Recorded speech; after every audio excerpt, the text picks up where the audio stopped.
Namaskar. I want to tell one small spiritual story. There was a man, he was searching for a teacher. So he met many swamis, gurus, sages, and many of them, they have offered him to teach him. But he was not satisfied. Somehow there was no inner feelings. There was no inner feeling that, yes, this is the man. So he kept on searching. One day, he heard that somewhere in a distant village, there is a very crazy yogi, very crazy mystic lives.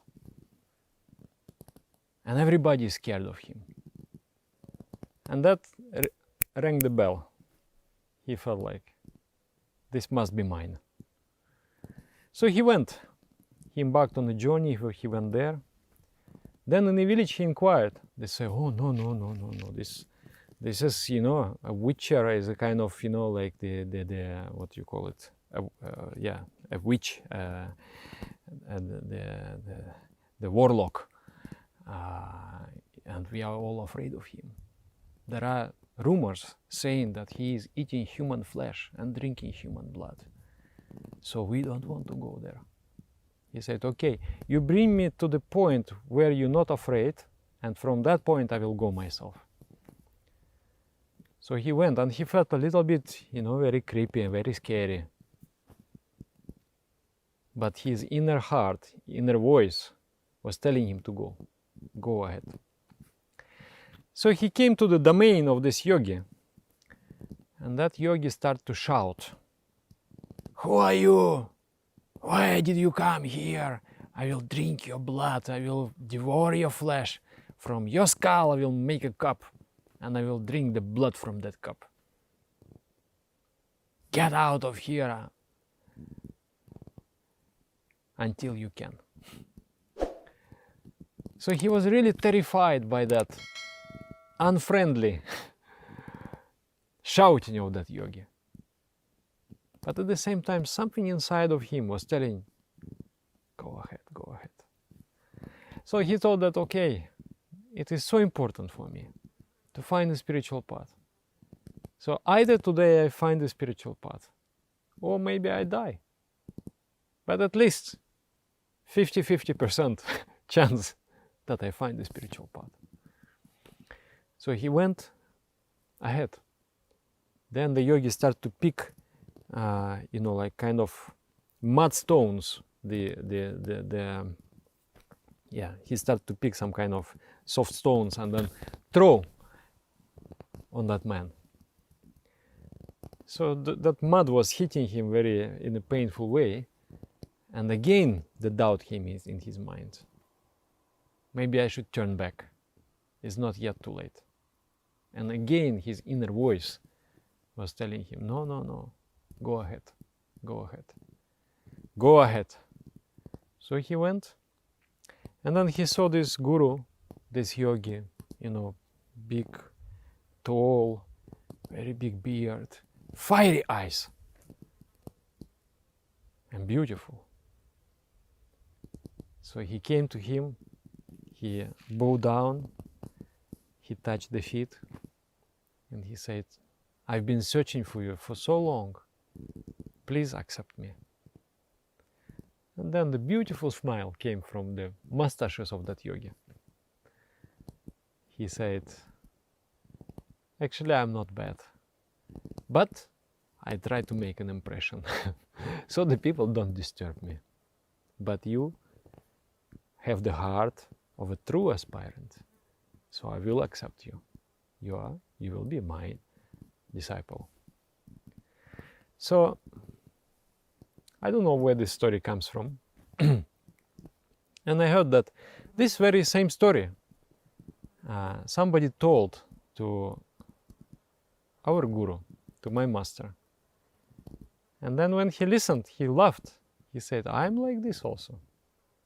When the person is trying to approach me, I will push him away. If he still insists, I will push him away again. And he keeps on coming, I will become his servant. So this is one story that have impressed me deeply in my life, affected the way how I look on the spiritual path, and helped me.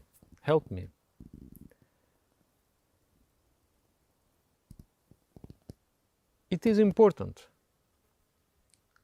There are two factors, you know. One factor is your inner voice, inner knowledge, inner truth.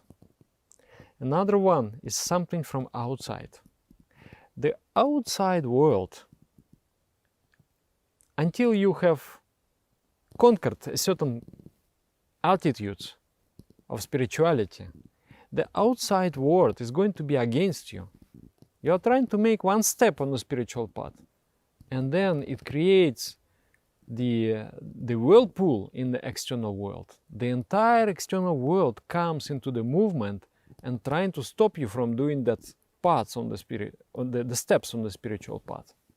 This is what is happening with the true path. And that stoppage, that attempt to stop you, is the part and parcel of sadhana and path. Without that, you cannot evolve, you cannot ascend to the entire level of personality, of strength and wisdom. By overcoming the obstacle, you become stronger, you become wiser. And by succumbing to the obstacle, you go back. So how to overcome the obstacle? How to find an inspiration to overcome an obstacle? How not to succumb to the fear, to the doubt, to the desire, to the repulsion? By taking support of your inner voice. I will tell you another story. This story happened in my near circle. One girl, she went to Israel. She is Jewish by the religion, and she went to this Israel, and there is this crying wall. And then she was there, and then she took this one desire, one request from God. I must find a spiritual teacher. I need a spiritual teacher.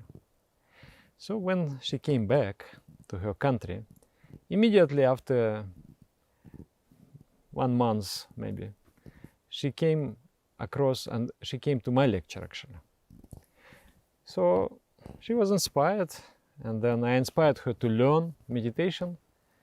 So appointment was made. I'm teaching only the personal practices. I only teach to the male, and the females are getting instructed by a female teacher, which we call Didi.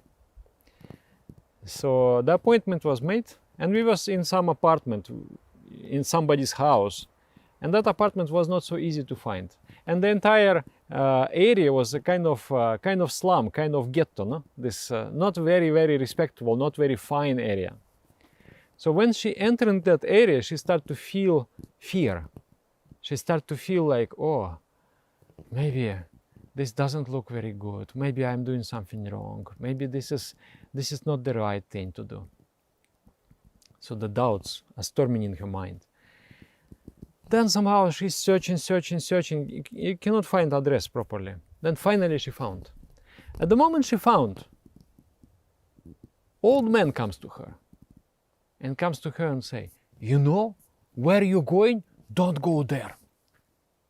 They will be not good for you. And she becomes completely, the mind is just like, you can imagine. You're already fearful, you're already doubtful, and just out of nowhere, a man comes in the street and says, don't go there. So there is in the mind. But then she listens to her inner voice, inner feeling, inner knowledge, and then she goes ahead. And then she got first lesson. She became so happy. So there are stories like this. There will be different temptations. There will be different obstacles. So first of all, you must have connection with the inner voice. It is said that guru or divine teacher, we say Brahmaeva Guru Reka na Paraha. It means only the absolute consciousness is the guru, nobody else. So that divine guru, that teacher who pervades everything in this universe, he is in the trees, in the stones, and in your own heart also. So that teacher works with the two hands, just like a pot maker out of clay, no? You're making the pot. So one hand have to support the inner side of the pot, and another has to form and pressurize the clay from outside. So this is the path. So there is something inside, the support from inside. Without that, the entire pot will just collapse, crumble. You will not be able to hold the external pressure. But inner feeling upholds. And then external. So there are all those turmoils. And the world is intelligent. It is always interacting with your efforts on the spiritual path. When you make a significant path, everything comes into movement. Everything is trying to stop you from progressing. And then you have established yourself. And then if you try to regress, then again everything will try to stop you from regressing. So you have to fight to progress. So very important, connection with your inner eye. Try to listen to yourself. Try to feel what is right and what is wrong. You know it in your heart of hearts. This is the way. Try to feel, try to hear it. For that ability, you should meditate. Without meditation, when the mind is crude, when the mind is so like a mad monkey, that mind has no clue of this inner support, inner hand of the guru, of the divine guru. And then another thing is important. That is patience. Being patient is extremely important on the spiritual path. Don't succumb to the storm. Wait until the storm passes. If you believe that the clouds have covered the sun and there will be eternal darkness, you're mistaken. The clouds will go away and the sun will shine again. So wait. Wait. Don't succumb to the storm. Don't act in haste. Wait. Wait and see. I read also before that the guru has several trials. He's creating for the disciples. He's testing disciples. And I thought, okay, I'm ready. But nobody is ever ready for the tests of Guru. So the final test of the Guru is the test of faith. You are going to lose the faith in the Guru and in the teachings. And in that state, you have to progress. Somehow, break through that stage. So this happened to me. At one stage, I was already going to become a meditation teacher and give basically my life for that service. And suddenly I lost my faith. Just, overnight, everything became so foreign to me. The man whom I considered a guru and my most close relation on that picture is nobody for me now. I don't feel anything. The teachings, it looks suspicious. I have so many doubts. I have intellectual analysis going on, and I'm finding so many loose ends. And the society of the practitioners, I find so many loopholes and so many defects. So on the objective level, I see no way. The mind does not see the way. The mind believes this is completely hopeless. So I take decision inside that I will go to my teacher and I will admit all these things. And then I will say that I go home. I lost my faith. So I was walking, that was in Stockholm. I was walking with this idea that I'm going to do this. And then some force stopped me. I turned around, I went back, and I looked through the window. There was a window open in one of the apartments on the first floor. And when I was looking through the window, I saw one kind of type of picture on the wall, hanging on the wall. And it was written, "Keep calm and carry on." So I thought, okay, I will keep calm and I will carry on. Let's see what will happen. So I continued. So nothing was dispelled. Darkness didn't go away from me. I was going ahead, but darkness was growing stronger in me. I went to India. In India, the cultural conflict, the way what I see, what I think, and what I believe is proper and right, is not there. Their lifestyle, their approach to life, everything is so different. So that keeps me, aggravating my feeling of doubt and my mental turmoil. And then by the end of the path, I completely lost every part of the faith. I was still continuing to do in practice, trying to desperately hold on something. And I would say that in a very small, deep corner of my heart, there was a tiny sparkle of faith. I can say with my nails, I was holding on, like you are hanging there, and already you almost let go. But with this last portion of the finger, you are holding on. So I had this little tiny faith in my heart.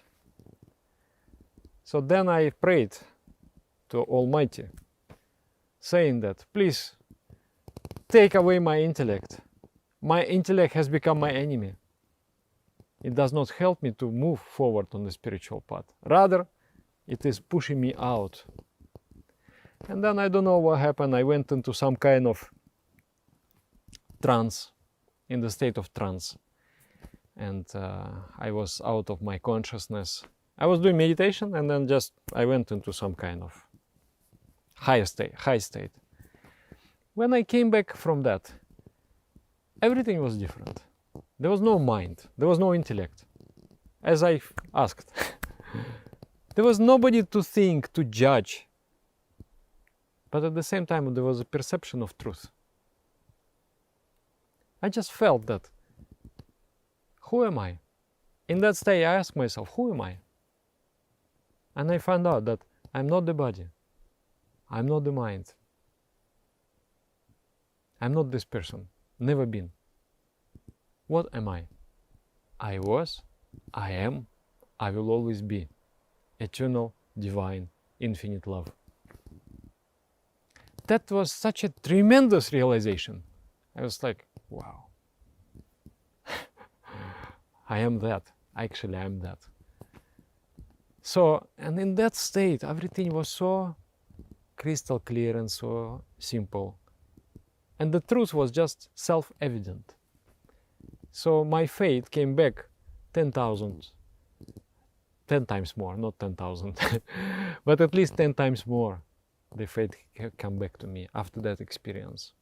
So from that, I made one lesson.